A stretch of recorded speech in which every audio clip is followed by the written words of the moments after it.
భద్రాద్రి కొత్తగూడెం జిల్లా కొత్తగూడెంలో బాలికపై అత్యాచారం చేసిన ఘటన ఆలస్యంగా వెలుగులోకి వచ్చింది.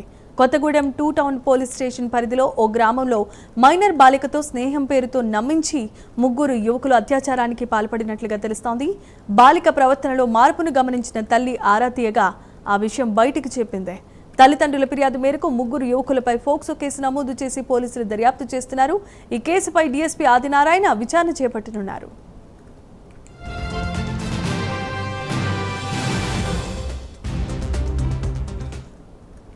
ఇదే అంశానికి సంబంధించి మరిన్ని అప్డేట్స్ అందించడానికి మా కరెస్పాండెంట్ రజనీకాంత్ ఉన్నారు. రజనీకాంత్,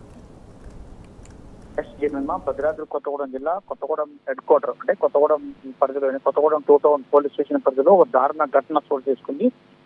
కొత్తగూడెం 2వ పట్టణ పోలీస్ స్టేషన్ పరిధిలో ఒక గ్రామంలో మైనర్ బాలికతో ఓ వ్యక్తి అంటే ఓ యువకుడు స్నేహంగా మెదిలిన తర్వాత ఓ ఆంతరంగిక ప్రదేశానికి బాలికని తీసుకెళ్లి ముందస్తు ప్రణాళిక భాగంగా ఆ యువకుడు తన మరో ఇద్దరు స్నేహితులను కూడా ప్రాంతాన్ని రప్పించాడు. ఆ తర్వాత ముగ్గురు కలిసి అమ్మాయికి మాటలు చెప్పేసి ఆ అమ్మాయిపై ముగ్గురు అఘాయిత్యం చేశారు. ఈ ఘటన మాత్రానికి ఆలస్యంగా వెలుగు చూసిందని చెప్పవచ్చు. ఈ ఘటన కూడా పోలీసులు కూడా గోప్యత కూడా కొంత పాటిస్తున్నారని చెప్పవచ్చు. ఈ ఘటనకు సంబంధించి కూడా గడిచిన 4 రోజులు 3 రోజుల క్రితం ఈ ఘటన జరిగి ఉంటుంది. ఈ తర్వాత ఆ బాలిక ప్రవర్తనలో ఆ రోజు ఘటన జరిగిన తర్వాత తన స్నేహితులే ఇట్లా తనపై అగత్యాన్ని పాల్పడటంతో కొంత ముభావంగా ఉంటాం, ఇంట్లో తను చెప్పుకోలేని పరిస్థితుల్లో ఉంటాం, ఇంట్లో నుంచి స్కూల్ కానీ కళాశాలకు వెళ్లే పరిస్థితి లేకపోవడంతో తన బాలిక మాత్రం చాలా ఇబ్బందులు కూడా పడుతున్న పరిస్థితి ఉంది.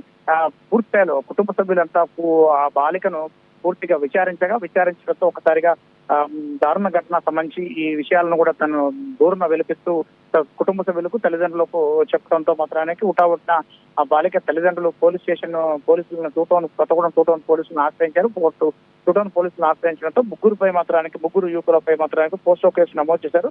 పోక్సో కేసు నమోదు చేసి ఈ ఘటనకు సంబంధించి పూర్తిగా డీఎస్పీ ఆదినారాయణ పర్యవేక్షణలో మాత్రానికి పూర్తిగా పోక్సో కేసును పూర్తిగా విచారణ చేపడుతున్న పరిస్థితి ఉంది. పూర్తిగా ఈ ఘటన వరుస ఘటనలు చోటు చేసుకుంటున్నాయి. బాలికలపై మాత్రానికి అఘాయిత్యాలకు సంబంధించి కూడా ఖమ్మం జిల్లాలో మాత్రం గత మే నెలలో ఖమ్మం పట్టణంలో ఒక మైనర్ బాలికపై అత్యాచారం చేసి ఇంటిపై నుంచి తోసివేసిన ఘటనలో మాత్రానికి ఆ ఘటన ఇక మరొక ముందే ఖమ్మం జిల్లాలో మరో 2-3 ఘటనలు కూడా ఇటీవల కాలంలో కూడా చోటు చేసుకుందని చెప్పవచ్చు.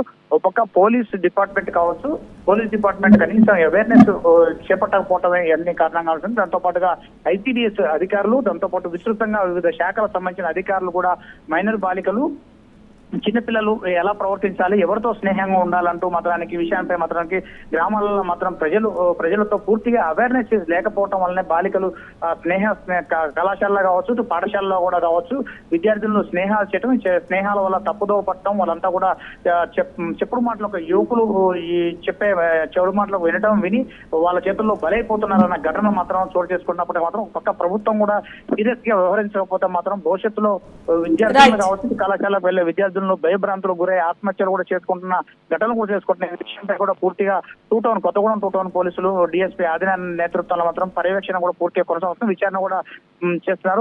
ఒక పక్క ప్రజా సంఘాలు కూడా యువకులను మాత్రం పూర్తిగా శిక్షించాలంటూ మాత్రానికి డిమాండ్ చేస్తున్నారు. జమేమా, రజనీకాంత్.